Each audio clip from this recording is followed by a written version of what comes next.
Hey guys, it officially became spring about a month ago, and with that comes the season of warmth and flowers. Since I arrived in Korea towards the later end of winter, trees are pretty barren and flowers were something you had to go out of your way to find. For some reason, I didn't expect Korea to be as cold as it is. The weather can be deceiving as sometimes it will appear to be warm but will drop in temperature dramatically throughout the day. I get a little bit jealous when I see my friends back in Philly enjoying their 70+ degree weather while we're still enduring the mid-50s. But things are starting to look up as the season has finally shifted. It has slowly started to warm up, and a sight you cannot miss around here is the cherry blossoms. They're extremely beautiful, and while you can find them in the States as well, they often hold festivals here to commemorate the beginning of the season. I've researched the estimated spring flower bloom dates and tried to find festivals that were recommended nearby. While I wanted to attend more than one, there were limits such as not wanting to travel too far and the actual cost of the travel needed. With this in mind, I decided to go to the Yodel Spring Flower Festival. The festival ran from April 5th to the 11th and was not too far away from where I live. You can see cherry blossoms around the campus as an indicator as to whether they have begun to blossom or not, so I was eagerly waiting for the festival to come since we've already begun to see sneak peeks around the campus the week prior. The bus ride from my apartment took less than an hour. The moment I got off the bus, I could tell a festival was happening nearby. There were tons of people walking towards the direction of the park or seemed to be coming back from the event, as evident from sakura leaves in their hair and flower crowns all around.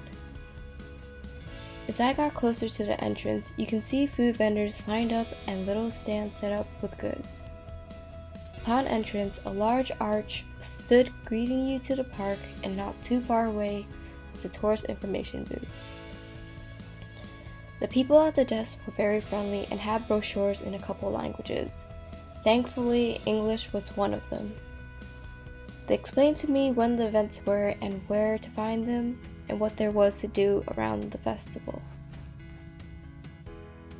Sadly, the sakura trees were not all in full blossom, but it was still a very scenic view and the festival was really well organized. Even with everything else going on at the festival, the trees are absolutely still the main attraction. There were street performers, entertaining crowds, tents set up with local vendors, photo zones for people to pose in, pet areas, and the main stage, where lesser-known celebrities and groups came to perform. The atmosphere was very calm, and people of all ages could be seen here. While it was a welcoming event, it felt a little more of a date spot, as there seemed to be mostly couples holding hands walking around. It was a little awkward as I was traveling alone, but it didn't take anything away from my experience. It was definitely a good time and made for good footage and photos. I probably would have stayed a little longer if it wasn't so cold at night and the travel distance back home. If anyone is considering going to the spring flower festivals, I recommend going a little later than sooner, as they might be more in full blossom.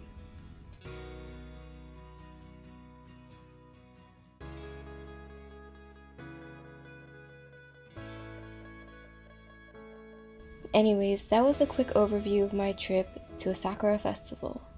Despite the lack of footage, it was quite an interesting experience and I do recommend going.